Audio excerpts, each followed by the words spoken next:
શ્રી રામ. નમસ્તે મિત્રો, મારી યુટ્યુબ ચેનલમાં આપનું સ્વાગત છે.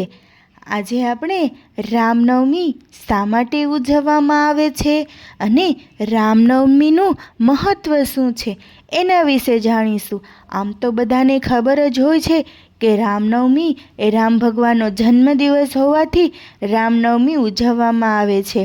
આ દિવસે બધા જ ભક્તો શ્રી રામચંદ્રજીનું સ્મરણ કરે છે, ભક્તિ ભાવપૂર્વક તેમની પૂજા અર્ચના કરે છે અને તેમનું વ્રત રાખે છે, ઉપવાસ કરે છે. ઘણા લોકો તો નકોરડા ઉપવાસ ખાલી દૂધ પીને પણ રહે છે. રામનવમી શા માટે ઉજવવામાં આવે છે?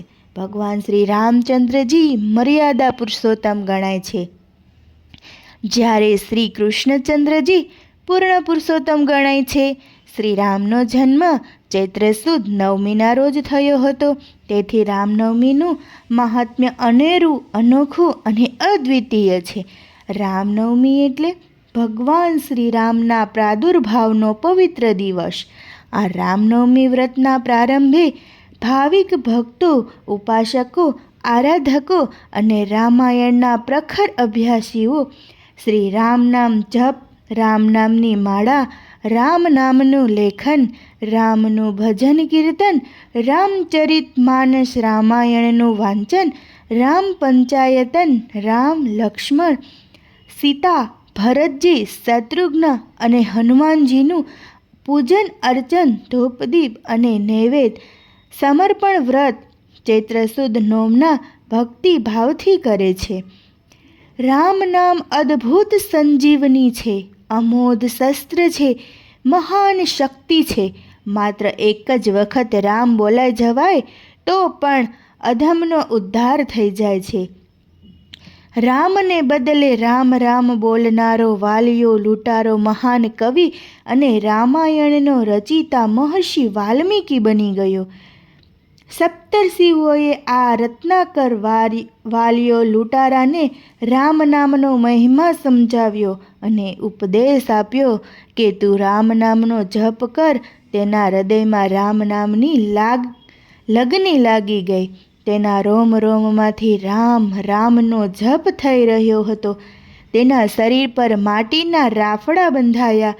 સંસ્કૃતમાં રાફડાને વાલ્મીકી કહે છે, તેથી તેનું નામ વાલ્મીકી પડ્યું.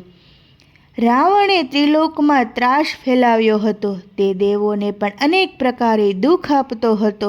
તેથી ભગવાન વિષ્ણુએ રામાવતાર લઈ આ દુષ્ટ રાવણનો સંહાર કર્યો હતો. રામનવમી આપણો ધાર્મિક તહેવાર છે. લોકો તે દિવસે ઉપવાસ કરે છે. ઉપવાસનો અર્થ એવો છે કે ઉપ એટલે પાસે અને વાસ એટલે વસવું અથવા રહેવું. ઉપવાસ એક પ્રકારનું વ્રત છે. પ્રભુ પ્રાપ્તિ માટેની આ પણ એક સાધના છે. આ સાધનામાં જો તન્મયતા અને એકાગ્રતા હોય તો આત્મબળ અવશ્ય મળે છે. માટે વ્રત દરમિયાન સાધનામાં વિઘ્ન આવે કે ઉત્સાહ ઓસરી જાય ત્યારે શ્રી રામની કૃપા માટે પ્રાર્થના કરો. આ પરમ પવિત્ર દિવસે જે 24 કલાક પરમાત્મા સમી રહે તેને જ ઉપવાસ સાચો, તેનું જ રામનવમીનું વ્રત સાચું. તુલસીદાસજી શ્રી રામને લોક વિશ્રામા કહે છે, કારણ રામ એ સંસારનો વિશ્રામ છે. જીવ માત્ર આરામને શોધે છે, પણ રામ વગર આરામ નથી. શ્રી રામ ધર્મનું સાક્ષાત સ્વરૂપ છે. સર્વ આપત્તિના હર્તા અને સર્વ સંપત્તિના દાતા છે. માટે રામનવમીની વ્રત કથા વાંચવાથી કે સાંભળવાથી બ્રાહ્મણ શબ્દ બ્રહ્મના પાર પામે છે, ક્ષત્રિયને રાજનીતિ પ્રાપ્ત થાય છે અને વૈશ્યને વ્યાપાર કુશળતા તથા શૂદ્રની શ્રેષ્ઠતા પ્રાપ્ત થાય છે.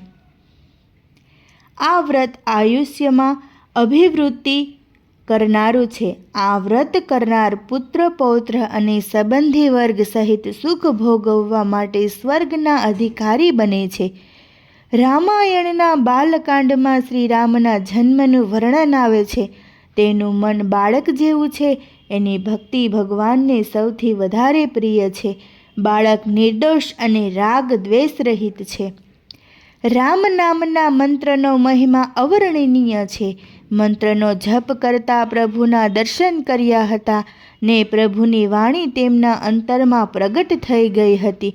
મંત્ર ગમે તે દેવનો હોય પણ સર્વ દેવોને કરેલા પ્રણામ પ્રભુને જ પહોંચે છે. પરંતુ જપ કરતી વખતે મન પ્રભુમાં જ તન્મય હોવું જોઈએ. ઉચ્ચારણ પણ શુદ્ધ હોવું જોઈએ. અનન્ય ભાવનું વ્રત એ મનુષ્યનો પુરુષાર્થ છે. રામ નામ અને રામકથા સૌને ફળ દેનારી છે. તે સુંદર સરોવર સમી છે, જેમાં રામ જન્મનું અને રામલીલાનું નિર્મળ નીતર્યું નીર છે. તેમાં નિષ્ઠા અને ભક્તિની શીતળ છાયા છે. અને અનન્ય ભક્તિ સિવાય માનવીનો અહંકાર ઓગળતો નથી. એ માટે રામ નામ અનિવાર્ય છે. ભારતીય ઉપખંડમાં મહત્વના એવા હિન્દુ ધર્મના શાસ્ત્રોમાં વર્ણવ્યા અનુસાર જ્યારે સમાજમાં સત્ય ઉપર અસત્ય, પ્રામાણિકતા ઉપર અપ્રામાણિકતા, સદાચાર ઉપર દુરાચાર અને ઋષિ સંસ્કૃતિ ઉપર દૈત્ય શક્તિઓ હાવી થવા લાગી, ત્યારે શ્રી રામે તેમનો નાશ કરવા માટે જન્મ લીધો. તે સમય હતો બપોરના 12 વાગ્યાનો અને તિથિ હતી ચૈત્ર સુદ 9મી. શ્રી રામના આ જન્મ દિવસે ઉપરથી દક્ષિણ અને પૂર્વથી પશ્ચિમ સુધી બધા રામનવમી તરીકે આજે પણ ધામધૂમથી ઉજવે છે. આ રામનવમી માત્ર શ્રી રામના જીવનની જ નહીં પણ એક એવા પુત્રની પણ આપણને યાદ અપાવે છે, જેમાં એક વ્યક્તિએ પિતા, માતા, ગુરુ, પત્ની, નાના ભાઈ ભાંડુ પ્રત્યેની ફરજો ઉપરાંત કુટુંબ તેમજ સમાજ પ્રત્યેની ફરજો નિષ્ઠાપૂર્વક બજાવવા માટે એક મર્યાદા પુરુષોત્તમ તરીકેનું એક પૂર્ણ પુરુષોત્તમનું જીવન વ્યતીત કર્યું.